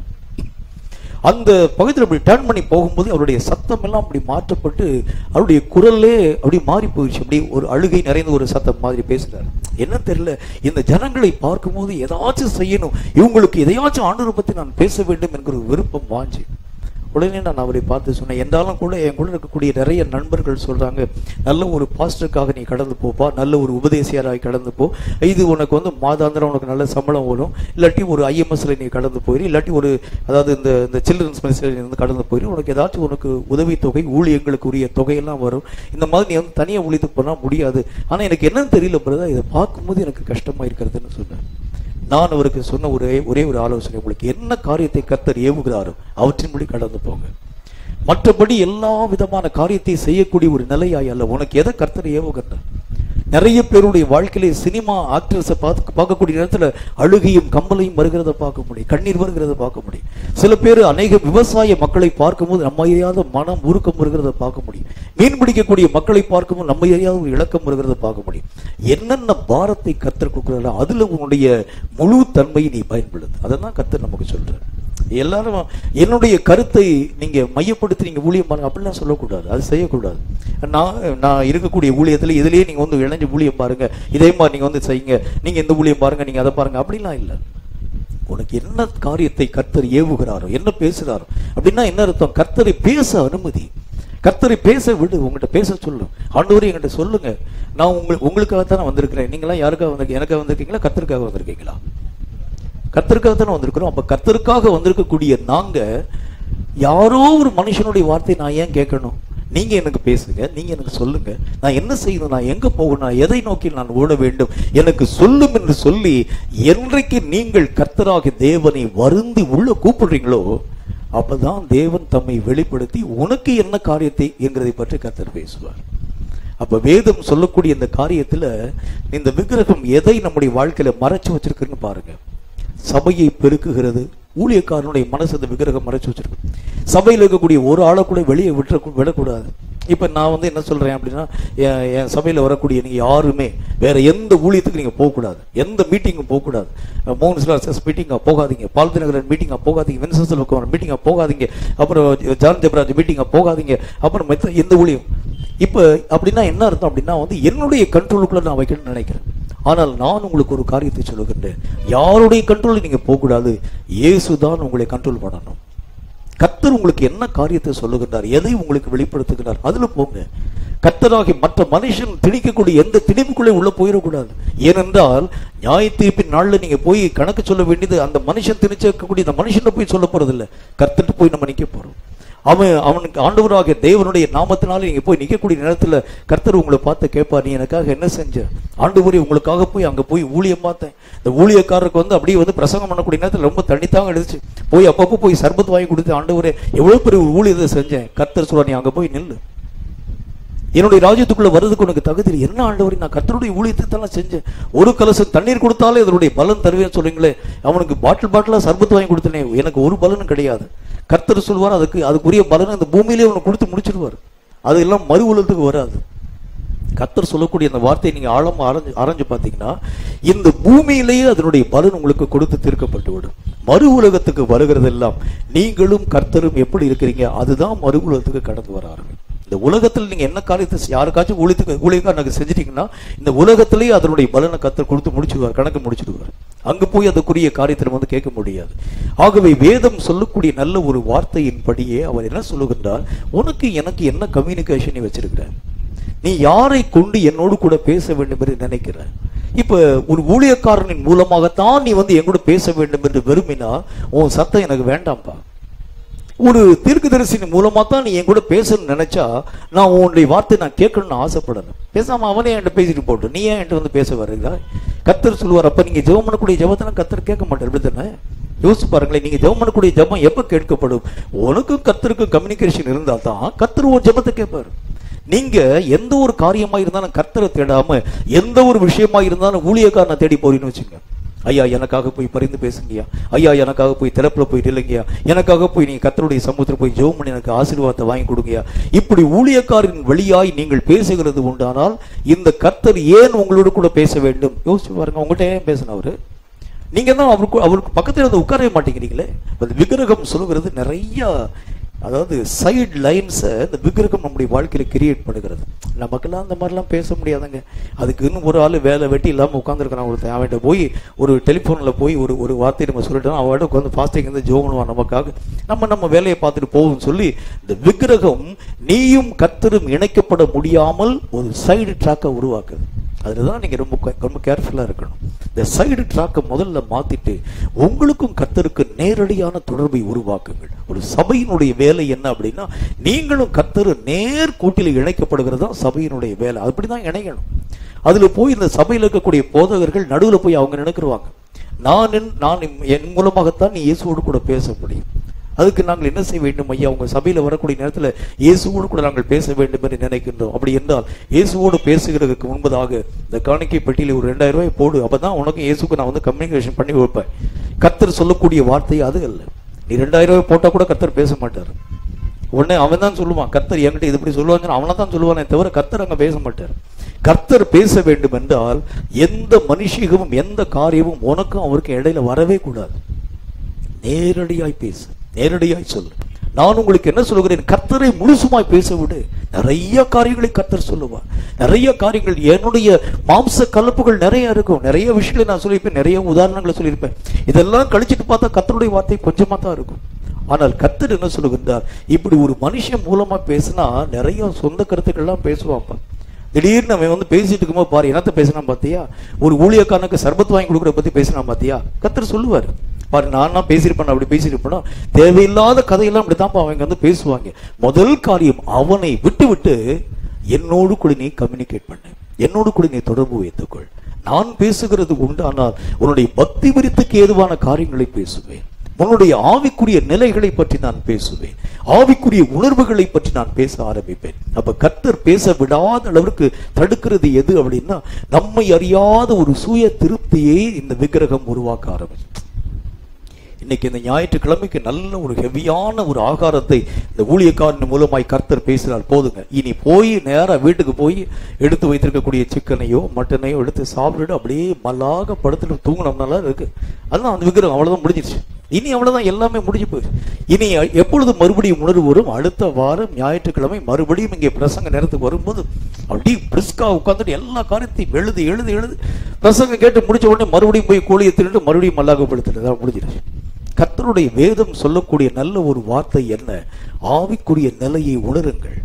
உங்க கூட கர்த்தர் வெளிப்படுத்தணும்னு நினைக்கிறாரு, பேசணும்னு நினைக்கிறார். அவருக்கு நீங்கள் இடம் கொடுங்கள். மனுஷனுடைய பேசல திருப்தி அடையாதீங்க. இப்ப நான் உங்களுக்கு சொல்லியிருக்கக்கூடிய இந்த வார்த்தை உங்களுக்கு திருப்தியா இருக்கக்கூடாது. நல்ல பிரசங்கத்தை கேட்டு விட்டுட்டு போயிடாதீங்க. இனி இதை காட்டிலும் இன்னும் நிறைய விஷயங்களை கர்த்தர் எனக்கு கற்பித்து தர வேண்டும். நீங்க என்ன சொல்லுங்க ஆண்டவரே, அவர் பேசினது என்னுடைய ஆவிக்குரிய வாழ்க்கையில கொஞ்சம் நல்லா இருந்துச்சுன்னா கூட இன்னும் இவைகளை பற்றி நான் மேலும் தெரிந்து கொள்ள வேண்டும். இப்படி நீங்கள் ஆண்டவராகிய தேவனை வருந்தி உள்ளே அழைக்கிறது உண்டான சும்மா கூப்பிட்டா வரமாட்டாரு கர்த்தர். அவர் அந்த வசனத்தில் என்ன போட்டுருக்கு, வருந்தி கூப்பிடுன்னு போட்டுருக்கு. சும்மா கூப்பிட்டா இல்லப்பா இப்பதானே ஒரு நல்ல ஒரு பிரசங்கம் கேட்ட பத்தியா, உனக்கு போதும்பா அப்படி சொல்லுவார் கர்த்தர். இப்பதான் நல்ல ஒரு பிரசங்கம் கேட்டு பேசாம போய் படுத்து தூங்கு. இதைத்தான் நான் செஞ்சுட்டு இருந்தேன். இந்த ஊழியக்காரன் திரும்ப வந்து கர்த்தரை கூப்பிடுன்னு சொன்னாரே அப்படின்னு, இல்ல ஆண்டவரே நீங்க ஒரு தடவை உள்ள வந்துட்டு போங்க அப்படின்னு கூப்பிட்டாலும் வரமாட்டாரு. அவர் நிறைய சொல்லுவார், இல்லப்பா நீ பரவாயில்ல போயிட்டு வா, அடுத்த வாரத்தை வந்து பார்த்துக்கலாம்னு சொல்லுவார். இல்ல ஆண்டவரே என்ன அப்படின்னா என்ன அர்த்தம்? உன்னுடைய ஆன்மீக தாகத்தை அவர் வந்து எதிர்பார்க்கிறாரு. நீ எப்படி கூப்பிடுற? சும்மா ஒரு ஃபார்மாலிட்டிக்காக கூப்பிடுறியா? இப்போ பிரதர் வீட்டுக்கு நான் வந்து போகிறேன், அப்படி அந்த வீட்டு வழியாக அப்படி போகிறேன்னு வச்சுக்கோங்க, அப்படி வெளியில் வாங்க பிரதர் எங்கள் வீட்டில் கொஞ்சம் ஒரு சாப்பாடு சாப்பிட்டு போகிறேங்களேன். நான் உள்ளே போயிட்டேன்னா மனசுக்குள்ளே திட்டு வர, அடப்பாவே வந்திருக்கக்கூடிய சொந்தக்காரங்களுக்கும் மற்றவங்களுக்கு தான் சாப்பாடு செஞ்சு வச்சுருக்கேன், இவனுக்கு சும்மா ஒரு வார்த்தை ஃபார்மாலிட்டி கூப்பிட்டுன்னு உள்ளே வந்துட்டானே அப்படின்னு. நான் ஒரு இடத்துக்கு கொஞ்சம் ஆழம் பார்க்குறேன். என்ன ஆழம் பார்க்குறேன்? 2-3 தடவை கூப்பிட்றாருன்னு பார்ப்போம். இல்லை பிரதர் நான் எங்கள் வீட்டில் செஞ்சு வச்சுருக்கிறாங்க, நான் வந்து எப்பயாச்சும் தான் வீட்டில் இருக்கிறேன், அவங்க செஞ்சு வச்சுருக்கக்கூடிய சாப்பாடு சாப்பிடாட்டி நாளைக்கு அதுதான் எனக்கு வந்துடும், அதனால் நான் கட்டாயம் போய் நான் வீட்டுக்கு போய் சாப்பிடத்தான் வேண்டியது இருக்கிறது அப்படின்னு சொல்கிறேன்.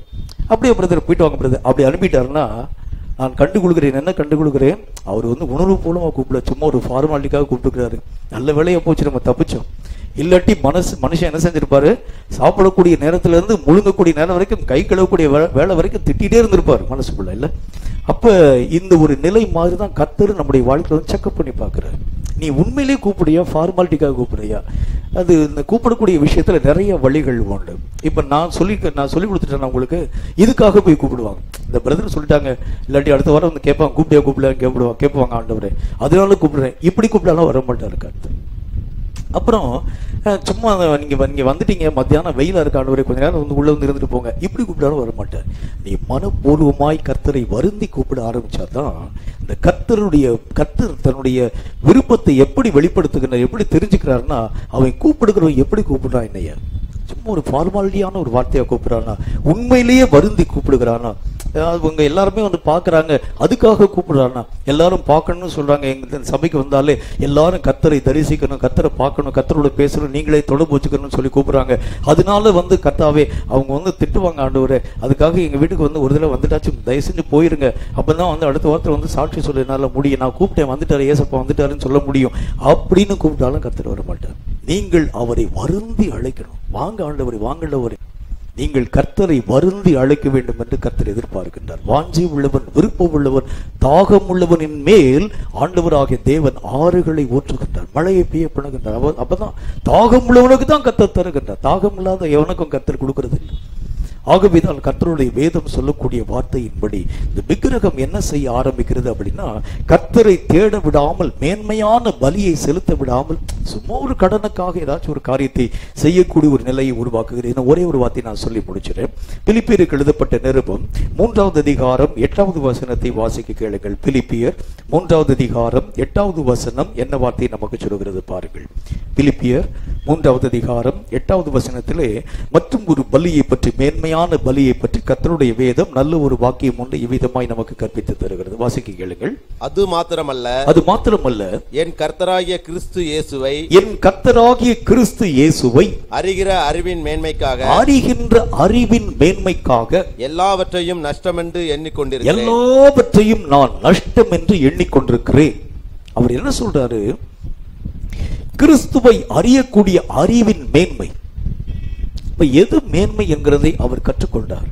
கிறிஸ்துவை அறிகிறது தான் மேன்மை என்பதை கற்றுக்கொண்டதுனால அதற்கு முன்பதாய் பெற்றிருக்கக்கூடிய எல்லாவற்றையும் நஷ்டமாய் நான் நினைவு கூறுகின்றேன். அப்படின்னா அவர் என்ன சொல்றாரு? இவ்வளவு நான் உழைச்சு நான் சம்பாதித்த சம்பாத்தியம் எல்லாம் வேஸ்ட் நான் நினைக்கிறேன், இவ்வளவு நாள் நான் ஓடின ஓட்டம் எல்லாம் வீண் நான் நினைக்கிறேன். என் புருஷனுக்கு, என்னுடைய வீட்டுக்கு, எங்க அப்பாவுக்கு, எங்க அம்மாவுக்கு, என்னுடைய பள்ளிக்கூடத்துக்கு, என்னுடைய பிள்ளைகளுக்கு, என்னுடைய எல்லா விதமான காரியங்களுக்கு செஞ்சதெல்லாம் வேஸ்ட் நான் நினைக்கிறேன். ஏனென்றால் கிறிஸ்துவனுடைய மேன்மையை பற்றி நான் புரியாதனாலதான் அந்த ஊழத்தினூடாக கடந்து போனேன். அவருக்கு செய்ய வேண்டிய கடமை செஞ்சேன், இவருக்கு செய்ய வேண்டிய கடமை செஞ்சேன், அந்த அம்மாவுக்கு செய்ய வேண்டிய காரியத்தை செஞ்சேன், இந்த அம்மாவுக்கு செய்யக்கூடிய காரியத்தை செஞ்சேன். இப்படி நான் செஞ்சு செஞ்சு செஞ்சு எது மேன்மை என்பதை உணராமல் போயிட்டேன். அவர் சொல்லுகின்றார், இத்தனை நாட்கள் வரைக்கும் அப்படி நான் வாழ்ந்தேன், இப்பதான் நான் தெரிந்து கொள்ளுகின்றேன் கிறிஸ்துவை அறியக்கூடிய அறிவின் மேன்மைக்காக. இதுதான் மேன்மை என்பதை நான் கற்றுக்கொண்டதுனால இதுக்கு முன்னால செஞ்சிருக்கக்கூடிய எல்லா கிரியைகளையும் நஷ்டமாக நான் நினைவு கூறுகின்றேன். நஷ்டம்னா என்ன அர்த்தம் பாருங்க. ஒரு மனுஷனுடைய வாழ்க்கையில இருக்கக்கூடிய பொக்கிஷம் எல்லாம் போட்டு எல்லாமே லாஸா போயிருக்கக்கூடிய ஒரு மனுஷனுக்கு எத்தனை கவலை வருமோ, உண்மையிலே எவ்வளவு கவலைப்படுவானோ. இப்போ ஒரு பொருள் வாங்கக்கூடிய ஒரு பொருளை வச்சு நான் ஒரு பெரிய ஒரு வியாபாரம் நடத்த வேண்டும் என்று ஆசைப்படுகிறேன். ஆனா அந்த வியாபாரம் நடத்தக்கூடிய நேரத்துல நல்ல அந்த கடை திறப்பெல்லாம் நல்லா நடத்தி முடிச்சுட்டு 4வது நாள்ல இருக்கக்கூடிய ஒரு பெரிய ஒரு பேக்கரி வச்சு நடத்தினு வச்சுக்கோங்களேன். பேக்கரி வச்சு நடத்திட்டு 4 நாள் வரைக்கும் வச்சு பாக்குறேன், ஒருத்தன் கூட வந்து வாங்குற மாதிரி தெரியல.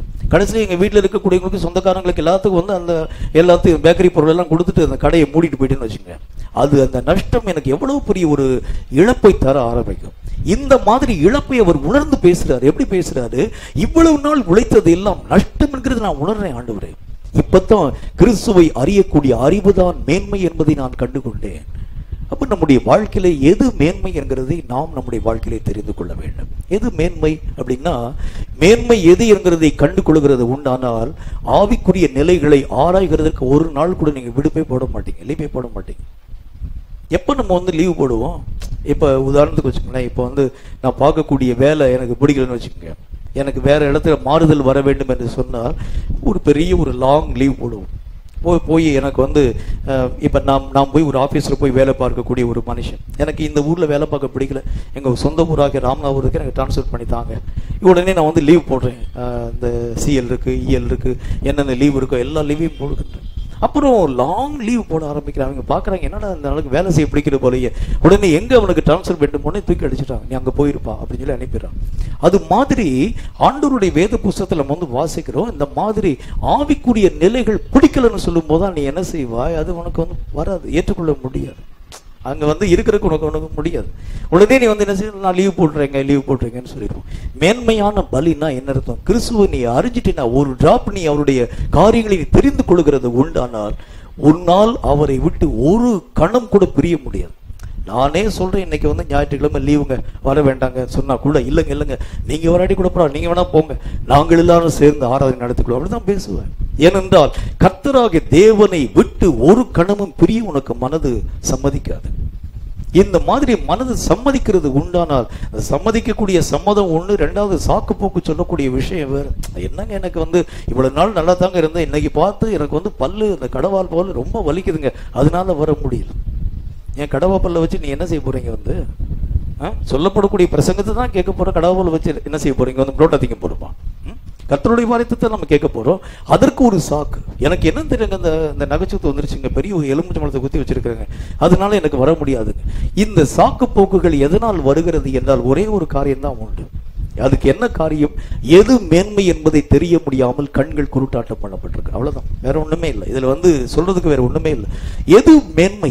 அவர் சொல்லுகின்றார், நான் கண்டுபிடிச்சிட்டேன், நான் இத்தனை வருஷம் உலகத்திற்காக உழைச்சேன், இத்தனை காசு நான் என் கையில வச்சிருக்கிறேன், இப்ப நான் யோசிக்கிறேன் இவைகள் எல்லாம் நஷ்டத்திற்காக நான் சேர்த்து வச்சிருக்கிறேன், இதெல்லாம் சேர்த்து வச்சு ஒரு பிரயோஜனம் இல்லை. இப்பதான் நான் புரிஞ்சுக்கிட்டேன், கிறிஸ்துவை அறியக்கூடிய அறிவுதான் மேன்மை என்பதை நான் கண்டு கொண்டு விட்டேன். அப்போ ஒரு மனுஷனுடைய வாழ்க்கையில எது மேன்மை என்கிறதை எப்பொழுது அவன் புரிந்து கொள்கின்றான், கர்த்தரோடு கூட இணைக்கப்படக்கூடிய விஷயத்துல அவன் ஒரு நாள் கூட பின்னிட்டே போக மாட்டான். அப்படி பின்னிட்டு போயிட்டான்னா அவனுக்கு அந்த மேன்மையான காரியம் தெரியலன்னு அர்த்தம். அதான் ரீசன். அவனால வந்து முடியல. அதற்கு என்ன காரணம்? ஒரே ஒரு காரணம் தான், அந்த மேன்மையை அவன் தன்னுடைய வாழ்க்கையை புரிந்து கொள்ள முடியல. இந்த விக்கிரகம் என்ன சொல்ல ஆரம்பிக்கிறது? உலகத்துக்குரிய காரியங்களை உன்னுடைய கண்களுக்கு முன்பதாக மேன்மையாய் பேச ஆரம்பிக்கும். இன்னைக்கு முக்கியமான ஒரு எக்ஸாமினேஷனுங்க, இந்த எக்ஸாமினேஷன்ல போய் அட்டன் பண்ணாட்டி இனி அடுத்த வருஷம் தான் உன்னுடைய வாழ்க்கையில எக்ஸாமினேஷன் வரும். நான் உங்களுக்கு சொல்லுகின்றேன், இன்றைக்குரிய ஆராதனை வேலை நீங்க மிஸ் பண்ணிட்டீங்கன்னா அடுத்த ஆராதனை வேலை ஞாயிற்றுக்கிழமை வருகிறதுக்கு முன்பதாக ஒருவேளை உன் ஜீவன் பிரிந்து போய்விட்டால் நீ என்ன செய்வ? யோசிப்பாரு. இன்னைக்குரிய இந்த வார்த்தையை நீ கேட்காம விட்டுட்டு நீ போகக்கூடிய நேரத்துல ஏதாச்சும் உன்னுடைய ஜீவனுக்கு ஒரு நஷ்டம் வந்துருச்சுன்னா அடுத்த ஆராதனை எங்க போய் பார்ப்ப? எங்க போய் உன்னுடைய ஆண்டவருடைய வார்த்தையை கேட்க முடியும்? யோசிச்சு பாருங்களேன். எது மேன்மை என்கிறது நமக்கு புரியல. இந்த வருஷம் போச்சுன்னா கூட அடுத்த வருஷம் எக்ஸாமினேஷன் எழுதாட்டி கூட பிரச்சனை இல்லை. இந்த உலகத்தை விட்டு கடந்து போய் இந்த எக்ஸாமினேஷன் பாதியிலே நின்று போய் உலகத்தை விட்டு போயிட்டா கூட பிரச்சனை இல்லை. ஆனால் மறு உலகத்தில் நீ சந்திக்க வேண்டும் என்றால் இந்த உலகத்திலே சில விஷயத்தை நீ செய்யணுமே. நீ செய்யாம அறகுறையா நீ மறு உலகத்துக்குள்ளாக எப்படி நீ போக முடியும்? அந்த உலகத்திற்குள்ளாக சந்திக்க வேண்டும் என்றால் இந்த உலகத்தில் நீ நிறைய ஆயத்தத்தின் ஊடாக கடந்து போகணுமே. அதுக்குத்தானே இப்படிப்பட்ட பிரசங்கங்கள் உனக்கு சொல்லப்படுகிறது. இதுல ஒரு நாள் நீ மிஸ் பண்ணினாலும் உன்னுடைய ஆவிக்குரிய வாழ்க்கையில எத்தனை காரியங்களை நீ இழக்க ஆரம்பிப்ப தெரியுமா உங்களுக்கு? அதனாலதான் கர்த்தர் சொல்லுகின்றார், ஒரு வினாடியை கூட தேவனுடைய காரியத்திலே ஒரு வினாடியை கூட இழக்க நீ சம்மதிக்க கூடாது. ஒரு வினாடி போயிருச்சுன்னா கூட அது திரும்ப உன் வாழ்க்கையில வராது. வேற வேற வினாடி வரும், ஆனால் அதே வினாடி திரும்ப உன்னுடைய வாழ்க்கையிலே வர முடியாது. ஆகவேதான் ஒவ்வொரு காரியத்தையும் மேன்மையாக நீ நினைவு கொண்டு கர்த்தருடைய விஷயம்னா அவ்வளவு முக்கியத்துவம் கொடுத்து அந்த காரியத்தின் ஊடாக கடந்து போகிறது தான் மேன்மையான பலி. இயேசு கிறிஸ்து வாழ்ந்த 33.5 வருஷ காலம், 33.5 வருஷ காலத்துல செய்ய வேண்டிய வினாடிகளிலே இயேசு கிறிஸ்து ஒரு வினாடியை கூட வீணாக்கினாரான்னு யோசிச்சு பாருங்க. ஒரு வினாடி வீணாக்கி இருந்தாலும் கூட என்ன நடந்திருக்கும்? 33.5 வருஷம் பிளஸ் ஒரு வினாடி எக்ஸ்ட்ரா போய் அவர் வந்து உழைச்சிருக்கணும். ஆனால் கரெக்டா 33.5 வருஷத்துல இயேசு தன்னுடைய ஓட்டத்தை முடிக்க வேண்டும் என்கிறது பிதாவுடைய தீர்மானம். அவர் ஓடி முடிச்சதற்கு காரணம் என்ன தெரியுமா? ஒரு வினாடி நேரத்தை கூட இயேசு தன்னுடைய வாழ்க்கையை நஷ்டப்படுத்தவே இல்லை.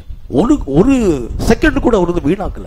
அப்படி வீணாக்காம கரெக்டா ஓடினதுனாலதான் பிதா குறித்த அந்த நேரத்திற்குள் சரியாய் அவரால் ஓடி முடிக்க முடிந்தது. இன்னைக்கு நம்முடைய வாழ்க்கையில கொடுக்கப்பட்டிருக்கக்கூடிய தருணம், நேரம், அந்த நேரமும் தருணமும் உனக்காகவும் எனக்காகவும் நீட்டிக்கப்படுகிறது கிடையாது. முதல்ல நீங்க புரிஞ்சுக்கோங்க. இப்போ ஒரு 15 வருஷம் தான் நீங்க ஊழியம் பார்க்கறது, 30 வருஷம் தான் ஊழியம் பார்க்கறது, 50 வருஷம் தான் ஊழியம் பார்க்கறதுன்னா 50 வருஷம் பிளஸ் ஒரு நாள் கூட கர்த்தர் உனக்கு நீட்டித்து தர மாட்டார். 50 வருஷத்தில் எத்தனை ஆத்துமாக்களை நீ ஆயத்தப்படுத்த வேண்டும், எத்தனை காரியத்தை நீ சம்பாதிக்க வேண்டும், எத்தனை ஓட்டத்தில் நீ ஓட வேண்டும், எத்தனை காரியங்களை அலங்கங்களை வீழ்த்தி இருக்க வேண்டும், இப்படி கணக்கெல்லாம் எழுதி வச்சிருப்பாங்க. இதுல ஒண்ணு மிஸ் ஆச்சுன்னா கூட நியாய தீர்ப்பின் நாள்ல போய் நீ கணக்கு சொல்லணும். இது ஏன் மிஸ் ஆச்சு?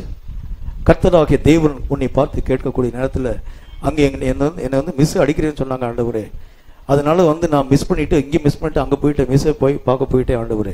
கர்த்தர் சொல்லுவார், நீ இந்த ஓட்டத்துக்கு ஓடிய போயிருப்பார், நீ ஆண்டவருடைய ராஜ்யத்துக்குள் வருகிறதுக்கு தகுதியற்றவனாய் போய்விட்டார். அவ்வளவு தூரம் ஓடி கடைசி நேரத்துல போய் அந்த நித்திய ஜீவனுக்குரிய அந்த ஒரு மகிமை இழக்கிறது எத்தனை வருத்தமான ஒரு காரியம் பாருங்க. அதனாலதான் சொல்லுகின்ற ஒரு வினாடியை கூட, ஒரு செகண்ட கூட ஆவிக்குரிய நிலைகளில் வீணாக்காத படிக்கு ஜாக்கிரதைப்பட வேண்டியது அவசியம். ஒவ்வொரு வினாடியும் பிரஷியஸ். ஒவ்வொரு வினாடியிலும் என்னென்ன காரியத்தை நீ செய்யணும் கர்த்தர் உனக்கு வந்து வழிவகுச்சு வச்சிருக்கிறார். அது நீ வீணாக செலவழிக்கிறது உண்டான கடைசியில் உட்கார்ந்து நீ வருத்தப்பட்டாலும் அந்த நாள் திரும்ப உன் வாழ்க்கையில வர்றதில்லை. ஆகவேதான் சொல்லுகின்றார், கொடுக்கப்பட்ட இந்த காலத்தை நீ புரிந்து கொண்டு ஓட வேண்டும் என்றால், மேன்மையான பலியை செலுத்த வேண்டும் என்றால், இவைகளை பற்றி புரிந்து கொள்ள முடியாமல் நம்முடைய உள்ளத்திற்குள் ஒரு மனதிலே ஒரு பெரிய ஒரு மயக்கத்தை தோற்றுவிக்கக்கூடிய உள்நடைகளிலே காணப்படக்கூடிய விக்கிரகங்களை துரத்தி எறிந்துவிடும். அப்ப கர்த்தர் சொல்லுகின்றார், நீ எதற்காக அழைக்கப்பட்டாயோ அதை நோக்கி ஓட வேண்டும் என்றால் இந்த தடைகள் எல்லாவற்றையும் நீ அப்புறமாக்க வேண்டும். இவைகள் இருக்கக்கூடிய வரைக்கும் உன் ஆவிக்குரிய நிலையிலே எதையும் உன் வாழ்க்கையிலே பெற்றுக்கொள்ள முடியாது. நீயா யோசிப்ப, நான் ஆவிக்குரியவன் தானுங்க, நான் அந்நிய பாஷை பேசுறேன், தீர்க்கதரிசனம் பேசுறேன், நீ இங்கே பேசிட்டு இருக்க வேண்டியதான். மறு உலகத்திலே உன் பேர் கூட அங்க வந்து வாசிக்கப்படுகிறது, எழுதப்படுகிறது இல்லை. நீங்க போய் கேட்பீங்க, என் பேர் அங்க இருக்காங்க, என் பேர் தாங்க முதல்ல இருக்கும் பாருங்க, நான் தான் வந்து சபையில முதல்ல வந்து உட்கார்ந்துருப்பேன், என் பேர் இருக்கா பாருங்க. உன் பேரு அந்த மாதிரி பேரே இல்லையப்பா அப்படின்னு சொல்லிடுவான். அந்த பேர் உன்னுடைய வாழ்க்கையிலே அந்த ஜீவ புஸ்தகத்தில் எழுதப்பட வேண்டும் என்றால் இங்கு நீ அவருக்கு முதல் ஸ்தானம் கொடுக்கணும். அவரை நீ அண்டிக் கொள்ள வேண்டும், அவரோடு கூட நெருங்கின ஒரு ஐக்கியம் கொள்ள வேண்டும். மற்றபடி சபைக்கு வரவனுடைய பேரெல்லாம் எழுதுறதுக்கு அது வந்து ஓட்டர் லிஸ்ட் கிடையாது. எல்லாரும் வர போறவரெல்லாம் ஓட்டு போட்டு போங்கப்பா அப்படின்லாம் கிடையாது. கர்த்தருடைய ராஜ்யத்திற்குள் பிரவேசிக்க வேண்டும் என்றால் தகுதியை உருவாக்க வேண்டிய நேரம் எது? உனக்கும் தேவனுக்கும் என்ன உறவு இருக்கிறது என்பதை முதல் காரியம் புரிந்து கொள்ளுங்கள். நீ கர்த்தராகிய தேவனுக்கு எப்படிப்பட்ட ஒரு நெருங்கின இனத்தானாய் இருக்கின்றாய், எப்படிப்பட்ட ஒரு உறவினனாய் காணப்படுகின்றாய். நீ கூப்பிட்ட உடனே கர்த்தராகிய, ஒருவேளை நம்ம கூப்பிடலாம், அப்பானு கூப்பிடலாம், அம்மானு கூப்பிடலாம், அது அப்பாயின்னு கூப்பிடலாம், அப்பத்தானு கூப்பிடலாம், எப்படி வேணாலும் கூப்பிடலாம், கர்த்தரை எப்படி வேணாலும் நீ கூப்பிடுக்கோ. ஆனால் நீ கூப்பிடக்கூடிய சத்தத்திற்கு கர்த்தர் உடனே வருகிறாரான்னு பாரு. அதுதான் அந்த ரிலேஷன்ஷிப். அந்த சத்தத்துக்கு வராம நீ கத்துன்னு கத்திட்டு அந்த எலியாவினுடைய காலத்துல 450 பாகத்திற்கு உட்கார்ந்து கத்துனாங்க பாருங்க, பாகாலே வா, பாகாலே வா, பாகாலே வா, இறங்கி வாயா, ஐயா வாயா, மேலெல்லாம் கீறிட்டு கத்துனாங்க பாருங்க. அப்படி என்ன கத்துனாலும் கர்த்தர் வரவில்லை என்றால் உனக்கும் கர்த்தருக்கும் there is no communication. நீ கிறிஸ்தவன் என்கிற பேருக்கு அடையாளமே இல்லைன்னு அர்த்தம். அப்ப இந்த ஒரு அடையாளத்தை உன் வாழ்க்கையில ஏற்படுத்தி கொண்டால் மட்டுமே உண்மையான கிறிஸ்தவனாய் நீயும் நானும் மாற்றப்பட முடியும்.